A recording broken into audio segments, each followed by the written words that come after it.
Selam aleikum hoxh, a mund të na tregosh çka ndodh me atë trup që digjet në furrë në shtetet jo muslimane, si ringjallet? Wa aleikum assalam wa rahmatullah. Kuptohet për një hadithit profetit alayhis salam se çdo pjesë të trupit njeriut pra tretet, përveç një pjese e cila ndodhet në fundin e shtyllës kurrizore. Ajo nuk tretet. Prej saj do të ringjallen njerëzit ditën e gjykimit. Kështu që gjithë njerëzit do të ringjallen. Të gjithë do të dalin para Allahut lartësuar. Të gjithë do t'japim llogari. Kush ka besu Allahun e lartësuar, kush ka vepru vepra të mira, kush ka besu dhe ka pasu profetin Muhammed, paqja dhe mëshira e Zotit qofshin mbi të, gjen mirësi ditën e gjykimit.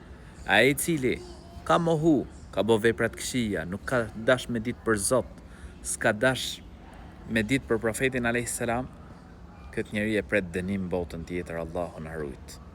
Gjithë do të ringjallemi. Gjithë do dalim para Zotit gjithësisë.